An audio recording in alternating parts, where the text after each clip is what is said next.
Coming up on Peninsula Beat, hot summer days mean high fire danger. Are you prepared? The city is offering free classes to keep you in shape this summer. The cancer support community comes together for their annual fundraiser. Looking for the perfect gift items is a lot easier if you know about this local shop. It's that time of year to try a new restaurant or an old favorite as Restaurant Week begins. And we kick off summer with an annual event that everyone in the community enjoys. Thousands of firefighters continue efforts to contain wildfires across California. While there have been no major incidents on the peninsula, firefighters have dealt with spot fires in our community. Captain Andy Alvera from Station 53 in RPV says it's important for residents to clear brush around their homes and be prepared all year round. Just want to make sure everybody's ready, and it's not just about brush clearance and wildland fires. It's about being prepared at home for everyday fire safety. We always encourage everybody to do the Edith home drills, exit drills in the home with the children, and not to just talk about it, to actually do it and to check your smoke detectors. Give us a little description of what's going on in terms of fire danger here on the peninsula, what you want the community to know to be ready. Right. First of all, we want to thank the community for being very responsive to our brush clearance program. We call it defensible space. It's enabling us to come do our job if the fire came through. So the peninsula as a whole has been very compliant. Second of all, as far as the where we're at right now, as people have seen in local areas, a lot of the fires have been very dynamic. They've grown very rapidly. It is very dangerous right now. And we want to just make sure everybody doesn't get a false sense of security, because we have had the June gloom. That happens every year. And with the fuel moistures that are up temporarily, it does put people at a little bit of a false sense of security. We don't want to let that happen. We want to make sure everybody stays on their toes and stays very aware of what's going on around us. Very shortly, when the June gloom passes, we will be extremely susceptible. I'd say any homes that are in the wildland urban interface, any homes near canyons or the back of canyons, they need to be vigilant about keeping an eye on the area, making sure that they're aware of what's going on around them and be ready at all times. Unfortunately, so far we haven't seen any major incidents, but you have had spot fires you've been called out to. Absolutely, yeah. We've had a few here on the peninsula. We are very aggressive on getting those fires out quickly. I was actually on one just the other night. We kept it to about a 20 foot by 20 foot area. So the guys are very aggressive. We know we want to keep the fires small. So we're going to put all the resources on it as quickly as possible. During high fire like bad weather, high fire hazard weather, we do extra staffing here at Fire Station 53. We will add an extra firefighter to the fire engine so we can have that extra personnel ready to go. The City of Rancho Palos Verdes is on a mission to help residents stay healthy. RPV's Recreation and Parks Department is sponsoring a program called Healthy RPV. The program offers free classes along with great online exercise and eating tips. Liz Brown Swanson joins us from a free yoga class held every Tuesday at Ryan Park. Hi Maria, I'm here at Ryan Park. I'm on my yoga mat and ready to join members of the community to experience free yoga in the park, sponsored by the City of RPV. So we offer free yoga in the park on Tuesdays at 10 a.m. It's here in this beautiful setting at Ryan Park, down in the lower trees area, in the shade, on the grass. So it's a very relaxing class geared at beginners, and it's all about just mindfulness. The mindfulness practice is very beneficial for everything in your life, very healthy. So that's our focus, and it's for all levels, all ages. This is a new initiative that we're really trying to launch in our community. We really want Rancho Palos Verdes to be a model for a healthy RPV. So we have a website that has the ever-changing, on a monthly basis, a recipe that you can look at. We also have some free yoga on the park, which is really, really such a great zen place to be. We also have some movies in the park. We have hikes throughout the community. We've got paddle tennis classes. We've got camps going on at the YMCA. We've got lots of things going on this year. I like being out in the open air. I like the people that come. I've made some new friends. And I like Gretchen's style of teaching, and yoga's fun. I saw an ad about how there's free yoga in the park, and I figured I like yoga. I don't do it too much on my own, but I want to. So I've learned some poses I can do on my own. I definitely leave feeling so much more calm. Definitely, it impacts my health in a great way. I really enjoy it. I'm finding myself more limber, can do a couple more stretches that I didn't know I could do, so I'm really enjoying it. So my singing bowls are a part of sound therapy, and if you do some research on sound therapy, there's a lot of benefits for anxiety, mental issues, depression, and even physical health issues. So they're given with the intention to heal and provide relaxation. Go to any yoga class, no matter who the instructor is, it seems like you'll hear two words. You'll hear namaste and shavasana. What's that all about? My favorite words ever. Namaste it's a greeting in India, actually. They use it everywhere, every day. However, in the yoga practice, it's basically honoring the light that shines within you. And Shavasana is the final resting pose in yoga. Shavasana is that moment where you're totally relaxed, at peace with everything, and it's where you get to experience all those feel-good feelings at the end of your practice that you've created for that whole hour. That was an amazing class taught by Gretchen. Remember, come on down here every Tuesday at 10 o'clock for free yoga in the park. Bring a water and your mat. Of course, they will provide a mat for you if you don't have one. And if you want all the information about the programs offered by the city, just go onto the website at rpvca.gov. I'm Liz Brown Swanson reporting for RPV TV. And remember, namaste. Have a great day. Cancer survivors and their loved ones found lots of support and love at a special fundraiser held at the South Coast Botanic Garden. Liz Brown Swanson joins us from their 20th annual Celebrate Wellness event, sponsored by the cancer support community of Redondo Beach. The 20th annual Celebrate Wellness event held at the South Coast Botanic Garden was bigger than ever. Over 600 guests raised more than $175,000 for the cancer support community Redondo Beach. The nonprofit organization offers more than 160 free programs for cancer survivors and their loved ones. Cancer support community used to be the wellness community, and it got started in 1987. So we're going into 30 years next year. This is our 20th year at this event, and it got started by 4 incredible people in the South Bay that knew that there needed to be an adjunct to medical treatment. And by that I mean everybody needs help with getting through this disease by being with other people that are going through it and getting support. So we have advanced now to 165 programs a month just out of the Redondo Beach facility, and we are doing the entire family. We also have networking groups on specific cancers that are great for people like to have lung cancer, sarcoma, breast cancer, all the different prostate cancer. Then they're in a group of the exact cancer that they're going through, so that's good. And then we have doctors' lectures on all the new and upcoming trends of treatment. We have exercise, we have nutrition. We're trying to cover everything that a person needs when they're fighting this disease. That my husband had cancer. I'm a cancer survivor, and the community was there for me through all of the different journeys that I've been on over the last few years. And it's a great organization that everybody should know is there. Nobody should have to face cancer alone, and that's really the message we're trying to get out. The success of this group, you've probably witnessed it over the years, just how they reach out and make a difference in people's lives. It's just amazing. I mean, when I think back at the 29 years of the cancer support community, I almost said wellness community because that's what it was when I started. I mean, the thousands of families that they've impacted, the amount of fear they've alleviated, the amount of strength they've given to people, it's just amazing. As you can see by the turnout today, what they're doing here is just a very important thing for the community to get people some help. Support is what people really need when they've gotten this devastating news, and now they have to start this treatment. And the wellness community gives them all the support they need. I even noticed one of the fundraising items over here was support for children.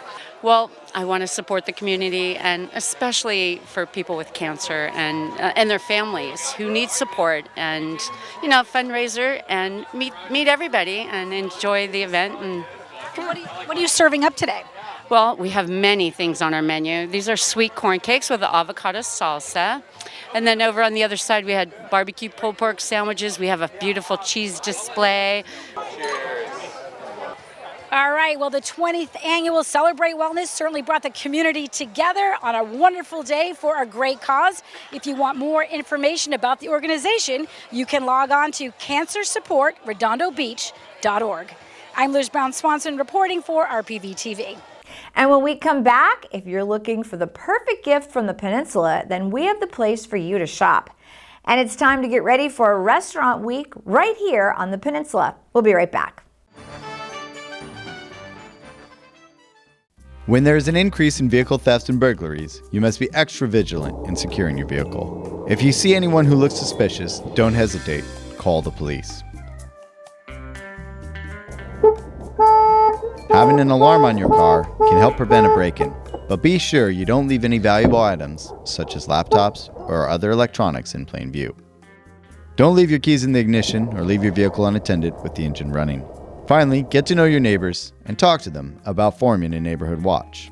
For more information on crime prevention, please go to the website lomita.lasd.org or call your local sheriff station at 310-539-1661. I adopted Bento in 2010 from a shelter. As it turns out, we have very similar personalities. And this cat makes me make art because he's always motivating me to take pictures of him, to draw pictures of him. He just is motivating artistically. It's just that simple. Well, he's my best friend, but a lot of people know him as Keyboard Cat.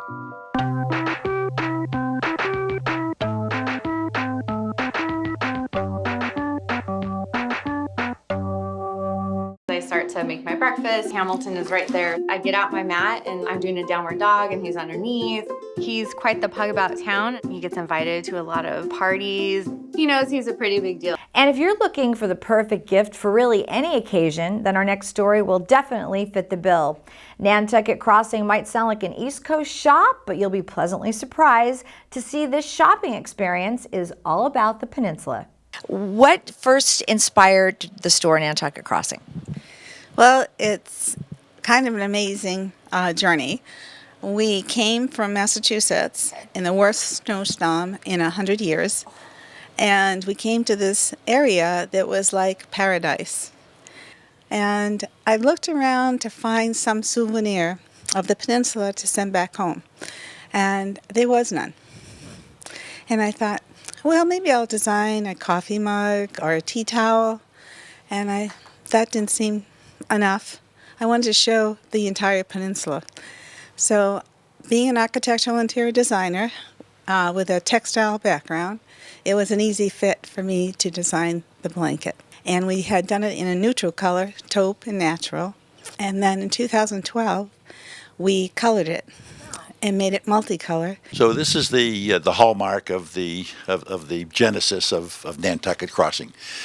Judy had a vision to create a keepsake that would be called the Palos Verdes Keepsake Blanket as a memento for anybody associated with the Palos Verdes Peninsula who would like to have a memento. And she embarked upon creating it. It took her almost a year to do. So overall, what we have here in the corners of the blanket are the seals of the 4 cities on the peninsula. In the lower right-hand corner is the city seal for the city of Rolling Hills. The upper right-hand corner is the seal for the city of Rolling Hills Estates. In the lower left-hand corner is the city seal for the city of Rancho Palos Verdes. And in the upper left-hand corner is the seal for the city of Palos Verdes Estates. How many have you sold over the years, do you know? We have sold literally thousands of them, and they've been sold all over the world. People all over the world have this Palos Verdes blanket. How do you decide what things you're going to bring in to add to the store? It's really quite simple. Okay. Our community is very engaging, and they come in and they ask for certain things. Okay. And that's how it has evolved. We were in the Thai Beanie Baby for stuffed animals, Crocs when they came in, and now Olakai. People want Olakai, they want shoes. And for over 20 years, we've been a Crane model store. Anything in stationery, corporate, wedding, we cover that. Okay. All of this is in response to customers coming in. What other things do you have that replicate the peninsula? We've had books. We have a lot of the Palos Verdes books that were written, and the beach community themes are here. We go to gift shows, and I mentioned the customers coming in and asking. We're very responsive. We go through flaming hoops if someone has something and it's in the marketplace to get it and deliver it. It's really important to us as part of the service. It's been a lot of fun. It's been a great journey, and it's been wonderful meeting the community and supporting the community. Through our customers, we're able to participate and donate. We regularly donate to all the charities on the peninsula, and we feel very strongly about that. So no going back to the East Coast after this great accomplishment, right? Well, not in the wintertime. Summer's pretty nice. We go back to Nantucket, and thus the name Nantucket Crossing. We cross the continent to come here, and we love it. The Palos Verdes Peninsula Chamber of Commerce is getting ready for their second annual Dine Around the Peninsula event. This event features area restaurants and chefs offering special menus for diners to enjoy. Here's more about the event from the president and CEO of the Chamber of Commerce, Miss Eileen Hupp. The Chamber of Commerce is very excited to be launching this evening our second annual restaurant week. We've branded it as Dine Around the Peninsula. And the goal of the program is really to entice our residents and visitors to come try your next favorite restaurant. Maybe it's a restaurant you've never been to before, or maybe it's a restaurant you haven't been to in a while. And so the participating restaurants have a specially curated fixed priced menu that they offer during this 10-day period. And that's in addition to, of course, their fabulous regular menu, which you can order from as well. We know that you have amazing menu as it is. How does it change for Restaurant Week? For Restaurant Week, we like to focus a lot of what's in season and to really promote the technique and style of food that we do at the club itself. Okay, will it change from day to day, or how will it? The menu will be strictly the same throughout the entire period of time, yeah. Do you tell us what that is, or is it a surprise? It's a surprise. Yes, but it's going to be delicious. It's super good. I love it. You have a lot of regular customers in the community already. Does this sort of help to bring new people in? It sure does. It really gets our name out there, and it tells us that, we do breakfast, lunch, dinner. We have a fabulous brunch, a seafood buffet night on Mondays. We feature our theme nights on Wednesdays, which are fantastic. If you want to eat something a little bit about a different part of the world, you can come to us and have that, and our specials on the weekends. Tell us what that entails for the resort to have Restaurant Week here. First of all, for us, it's an honor really to be part of it. For us, is to have the opportunity to be part of the community, to make people aware that throughout the peninsula there are so many restaurants that offer great food. Here at Terranea, there are many restaurants that offer great food. Tell us about the menus that are different for Restaurant Week. Of course, what we are aiming at is to use items that grow here. We have a little farm close to the hotel, and of course, with our backyard, that's the ocean. What we're doing is capitalizing on the season. So what you'll have actually, it's I like to leave that as a surprise, but we have so many great items that actually represent the season we're in. It's just awesome. And for me, I would encourage everybody to just go out, not just once a week, but to go throughout those 2 weeks from the 15th to the 24th is to revisit all those beautiful restaurants that are offering a seasonal fare. So we're going to be the title sponsor on wines. We have a great partnership here at Terranea. We wanted to grow that into the community. So we figured this would be kind of the great platform or kind of jump off for us to do so. So we'll be partnering up with the restaurants in the area and kind of spreading our wines and our messaging. All of our wines support different causes. So not only are we involving the community in the food and the wine, but we're also giving back to a lot of different really great causes. Our sparkling wine, for example, goes to feeding hungry children, and we put a very specific number on that. So every case feeds 25 children fighting hunger. Every 2 cases of our Chardonnay funds a clinical trial for a woman with breast cancer. Each varietal supports a different cause. We work with the Mondavi family, Rob Mondavi Jr., fourth generation, helping us on the wine side, consulting winemaker, and the wines themselves throughout Napa, Sonoma, and the Central Coast of California. You kind of get the best of what we do here in California, all blended into one great bottle with our estate property up in Napa, producing some estate wines as well, Sauvignon Blanc and Cabernet Sauvignon.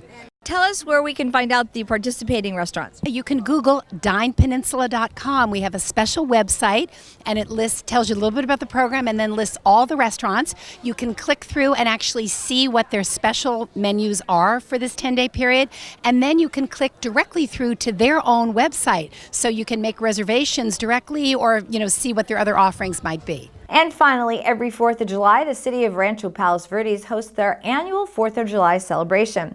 Caitlin Simcoe and I were there and caught up with local leaders and residents who make this event a yearly tradition. This is a great country fair. It brings people to the area to see how beautiful it is, and it reminds our residents mostly that this modestly run city, if you just look at our city hall and you can see we're operating out of World War II bunker, they know that they're getting a lot of bang for the buck.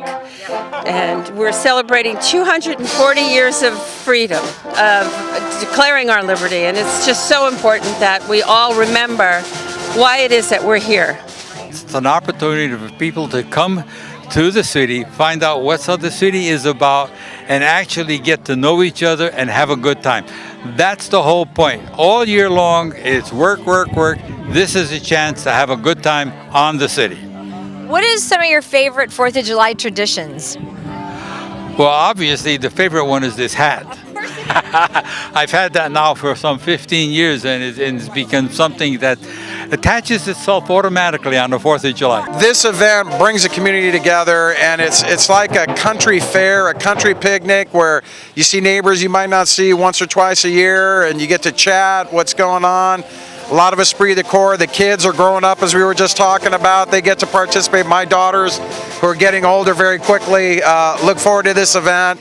I see the train going by. When my daughters used to ride that, they won't be riding it now, but it really is a way to bring the community together and just get with your neighbors, and that's what it's all about. Why is it important for the city to put this event on? It's definitely a long-standing tradition. I think the city of Rancho Palos Verdes especially wants to celebrate our country's founding and the freedoms that we all enjoy, and this is especially for children, and to really allow our residents to express their appreciation, to bring out their families and have fun. So tell us what some of your favorite 4th of July traditions are. Well, the 4th of July is my father's birthday. Yeah, and so unfortunately I can't be with him today, but he told me that until he was 8 years old, he thought all the fireworks were for him. Obviously, I think the music you hear behind us, and certainly all the family activities we have here. Who doesn't love apple pie? I remember my grandfather told me, I asked him once as a kid, I said, "Grandpa, what's your favorite kind of pie?" And he said, "whole pie." It's a great way for family and friends to get together and show their patriotism. It's nice because, like you said, it is a chance for people to come together. That every day we're so busy, people kind of forget about this, don't they? They do, and it's nice that they recognize our country and our freedom and our independence. Now, do you have any favorite 4th of July food that you enjoy? Barbecue ribs. This isn't the first time you've been to the city celebration. Why is it important to come here? I think it's important because first you see lots of friends that you've known over the years, and we used to have a barbecue, but now that the kids are gone away from home, so we can't do that. So this is kind of replacing it, and it's just nice to hear the music, to see all the people that come out, and to see the big crowd that shows up, which is awesome. Is this your first time at the celebration here today? No, this is not my first time. I have been here a lot. I was here last year and 2 years after that. I've been here a few times. And what has been your favorite part of the day so far? We haven't done anything yet. But I'm planning to go on the giant slide. Yeah, me too. I think the funnest part is deciding what we should go on first. What have you guys enjoyed the most about being here today? Well, the most is running into all of our friends and seeing everyone that we know from school and around the neighborhood. That's been good. But Piper, what'd you like? I think we like the pony rides. Piper, did you like the pony rides? What I loved most is the swings. What have you guys been doing here so far today? We started with some rides. We did the spinning dragon ride and then the train ride. And then we came over to the arts and crafts booth for the kids, and they had a lot of fun. What did you do at the booth? I made a hat and a wand. And is there anything else you really want to do here before you leave? I think we'd like to do the petting zoo. Just getting out and seeing everyone having a good time. Looks like everyone's enjoying themselves. Got some interesting things to look at over here, and family time. It's just good. Pride. Yeah. So is there anything here today that you haven't done yet but you really want to do? I haven't even figured it out yet, honestly. But it looks like there's plenty to do here. And got on the choo-choo train, and he was like, having a time. Was like, he says, And that will do it for us. From everyone here at RPV TV, make it a great day.